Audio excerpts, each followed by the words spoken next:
Conor McGregor versus Carlos Prates, Robert Whittaker versus the 205 division, and I think both of them are just gonna get comedically slimed out. I think they're both gonna get absolutely packed up, and it's kind of sad to say because I like both of them. Now let's start off with Conor McGregor versus Carlos Prates. Now let me say this: when I first heard this news, I thought, what? This is the stupidest thing I ever heard, and then I started thinking about it and how funny it is because we have 5'9" 5'9" Conor McGregor versus 6'1" Carlos Prates, and let me tell you this.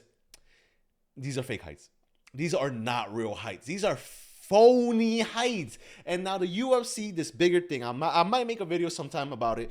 The UFC has this height conspiracy where I believe that no one is really telling the truth about their heights. And it's not even that they're not telling the truth. It's that the UFC is just shit at taking measurements, the wingspan, the height. Remember when Francis Ngannou went to boxing and it turned out he didn't have the longest reach in the division? He just lost 4 inches of reach. And it's just, I don't understand the incompetence of the UFC. Now, this guy who is a height expert 4 years ago made a video about Conor McGregor getting his height measured. And basically what he found out is that, like, hey, they use this type of measuring tape. They don't use, like, the hard sticks or even, like, anything. They don't use the fucking things from school where they used to, like, put a thing on top of your head and measure you. No, they use measuring tape for cloth to measure your height. Why? I don't know, because they're cheap. $7.7 billion now. Too cheap. Now, the problem with this is that you kind of want to they let gravity measure it.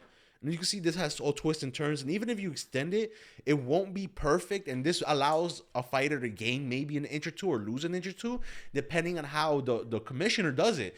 So, is Conor McGregor really 5'9"? Well, let me tell you this. Oh, please like and subscribe. I upload daily MMA content. If you like this, if you're enjoying this, please subscribe. And if you're already subscribed, please like. It helps me a lot. I'm a small channel. Please, please, please. Now, is Conor McGregor really 5'9"? Now, this man is such a problem to compare and contrast with because this is 5'9" Conor McGregor versus a 6-foot Cowboy Cerrone. This does not look like that 5'9" or 6 foot difference. 3 inches? I don't know. I don't know math. 3-inch difference. This does not look like a 3-inch difference. Yeah, there's multiple things going on, but this is not 3-inch difference, right? This is 6'1" Nate Diaz versus a 5'9" Conor McGregor. Now, this does look like a big jump in height, right? Now, let me say this. I am not a goofball. I know there's posture in play, there's shoes in play, there's angles, but more importantly, there's also lies because this is John Jones, who's marked as 6'4" in the UFC title of the tape, right? Oops. But here it says he's 6'6". Now, you might think, oh, it's because he has shoes on right now, right? That's why he gained 2 inches. Pause. But in Nevada, when you get booked, I did some little research, like a minute or two, and it says genuinely include the removal of shoes when you're getting booked. So this would theoretically be John Jones without any shoes. So he's 6'6", right? So now we kind of know that the UFC is just either liars or shit at taking measurements, right? So there's kind of like a little bit of proof. Even if he is wearing shoes, that'd be like, what, an inch, right? So he'd still be 6'5", right? But let's not talk about that right now. This is 6'2" Anderson Silva versus 6'2", I forgot his name, Wanderlei? Anderson Silva versus, fuck him. I hate him anyways, right? These are 2 6'2" men, 6 foot 2 inches. This is 6'4" Alex Pereira versus 6'4" Dominic Reyes. They don't look the same height. This is the same Alex Pereira next to a 6'1" Sean Strickland. There is a 3-inch difference here. And look, trust me, there isn't because I know 3 inches. This is not 3 inches. This is not what 3 inches a height difference looks like, right? But supposedly, according to the UFC, it is. Bullshit, right? So, let me tell you this.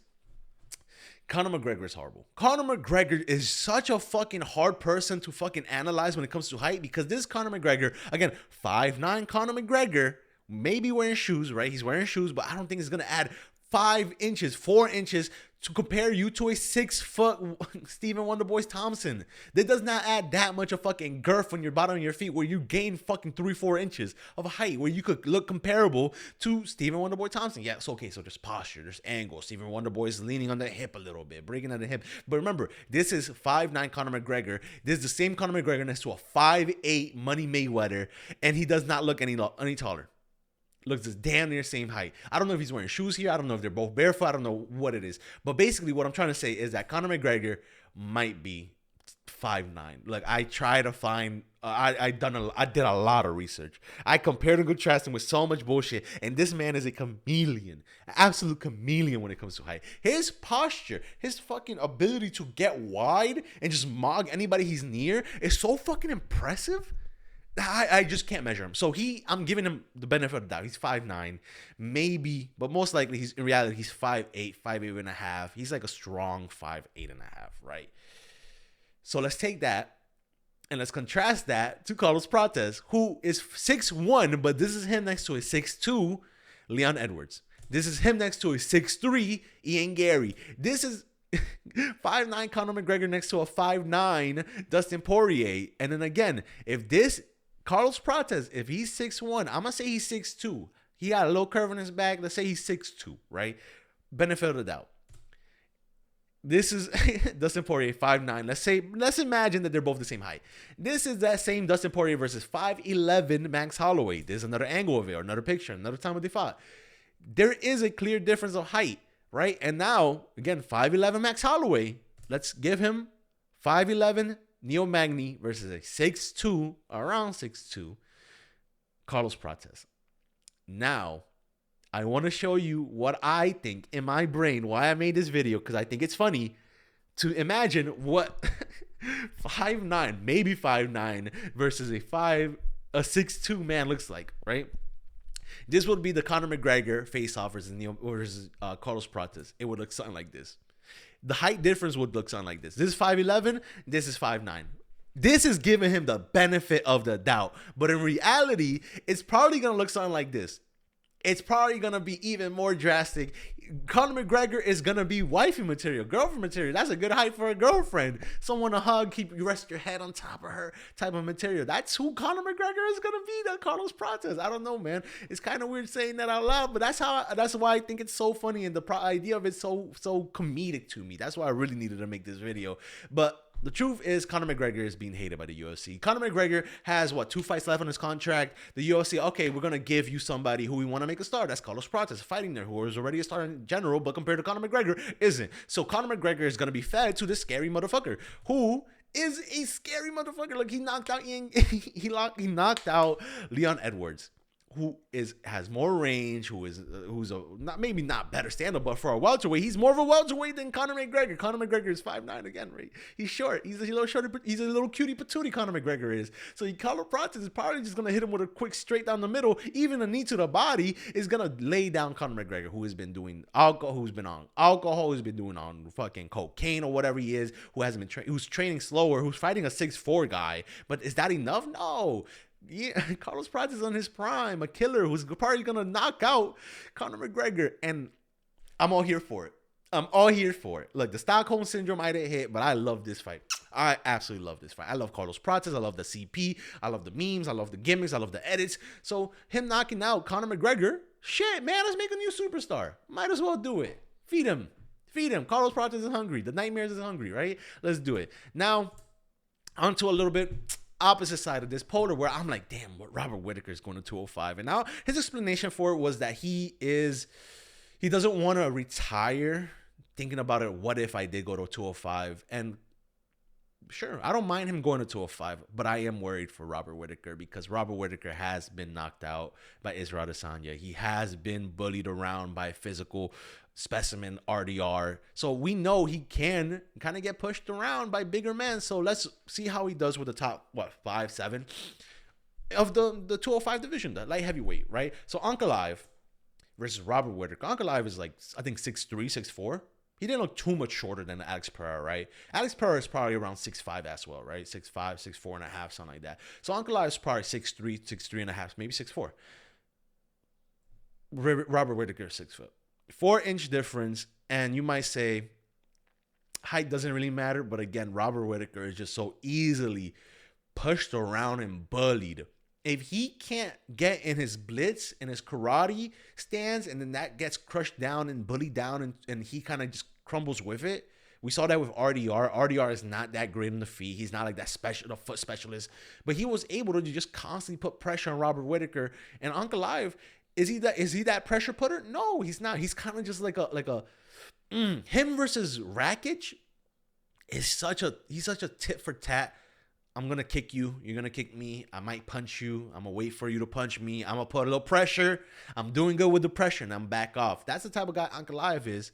He's not gonna wrestle. He's probably not gonna wrestle, and he's probably just gonna bully Robert Whittaker around. I'm sorry, but Robert Whittaker, he's such a fucking, I don't know. He's like a twink, man. He's not gonna be able to. You're just gonna be able to fucking bully him. You're just gonna be able to bully him, and I think Ankalaev could do that. Would it be? It would look somewhat competitive, right? I don't think Ankalaev is going to really knock out Robert Whittaker, but I still think I have Ankalaev. I think Ankalaev is going to destroy Robert Whittaker. Now Jared Prochazka is going to absolutely melt Robert Whittaker. That pressure is something he's never seen in middleweight. He's never seen that before. Robert Whittaker who can't take a punch versus Jared who can take a punch. Both of them are going to come. I think Jared Prochazka is 6'2", 6'3", so the height difference is not going to be crazy. The weight difference is not going to be crazy. Jared Prochazka weighed at 209 versus Hill, I want to say, versus maybe Khalil Roundtree. I forgot who. I think Hill, right? 209? Yeah, 209. He's not heavy. He's going to do good, but Jared Prochazka is just going to fucking pepper the shit out of him and destroy him and elbow him, and he's gonna probably knock out Robert Whittaker. I don't want to see this fight. I think this would be the rudest, meanest awakening for Robert Whittaker he could take as a fight in the 205 division as Jared Prochazka. I don't think anybody, even like a DDP, I think DDP might just get fucking beat the fuck up by Jared Prochazka as well. But we're not talking about DDP. We're talking about Robert Whittaker versus Khalil Roundtree. Now both of them are around the same height. The only difference, look, both of them are around the same height. Maybe Khalil Roundtree is an inch taller, maybe. But look at the muscle they're packing. Look at the muscle they both have. Now, both of these, I wouldn't say have that much, like, power. So they might be like it might be a Robert Whittaker versus Yoel Romero, too, where it just blows after blows, wobbles, and then maybe Robert Whittaker takes it in. If he could survive the first 3 rounds and Khalil Roundtree gets gassed out, maybe he'll be able to think. But I think Khalil Roundtree is no longer that type of person who brings that fire to you. I think he's more comfortable peppering you and, like, trying to beat you in points, like he did against Jiri in the first 2 rounds and against Hill for the entire fight that he did. I think Khalil Roundtree doesn't want to get into wars anymore. I don't think his face can handle it anymore. I think he just too much scar tissue and almost that PTSD that comes with that scar tissue that it's going to be easily broken up. You're going to be easily ready to, like, drop and fold. I still don't think this fight is a Robert Whittaker window. I think it's closer to like a 60-50 with, like, the odds going for Khalil Roundtree, who is, again, this is his division. He has that muscle. If he doesn't gas out and if he can't put Robert Whittaker away, who is a bit chinny, Khalil Roundtree might win this. I could see I maybe 65-35. It just depends really how much muscle and how much bulking Robert Whittaker does, but I still give it a Khalil Roundtree, right? Jamal Hill would be theoretically the easiest one because he's the sloppiest striker. He's able to be blitzed in. We've seen that with Khalil Roundtree was able to blitz in 1-2, step out, and then Jamal Hill was just wobbling all over the place. So can Robert Whittaker do the same thing? Yes, I think he can. Can he take the power from Jamal Hill? I want to say he can. Right? Jamal Hill was known as a big power puncher, but since recently he hasn't really ever knocked anybody out or even wobbled anybody. Did he wobble Jared Prochazka? I think to the body. I think he did like a body shot that almost like had Jared Prochazka tuck in his elbows and be like, "Oh, I didn't like that." But besides that, he knocked out who? Like Johnny Walker. That's not impressive anymore. 2026, that's not impressive. Knocking out Johnny Walker is not like groundbreaking. Oh my God, who does that to Johnny Walker? Everybody does. A 19-year-old in a boxing match did that to Johnny Walker. People could do that to Johnny Walker, right? So it's not impressive. I don't know if Jamal Hill has that much. Fucking fly. Oh, I got it. It didn't die. Oh my fucking God. I'm not really fearing for the chin of Robert Whittaker, but I kind of am just because it's still 205. Robert Whittaker's chinny, maybe without the weight cut. It'll be different, but I think skill-wise, Letterman skill, being better footwork, having maybe not being able to maybe go for takedowns and stuff like that. I might give Robert Whittaker, I think a 55% chance of winning this, maybe a 50% chance of this. I think Jamal Hill's 6'5", 6'4", rangy, but yeah, he's just so plotty. He's not good with the footwork. He throws very clear haymakers, big waning hooks. And next person, right? Jan Blachowicz, I don't even know what to think about Jan Blachowicz.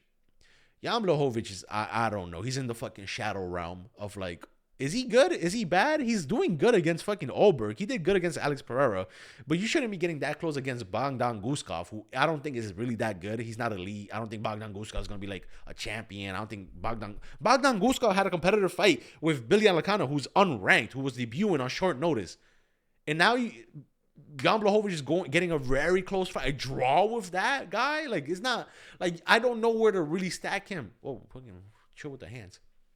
I don't know where to put Jan Blachowicz. Fucking fly, bro. God damn. Yeah, I killed it this time. Fucking Jesus Christ. Like and subscribe if you hate flies.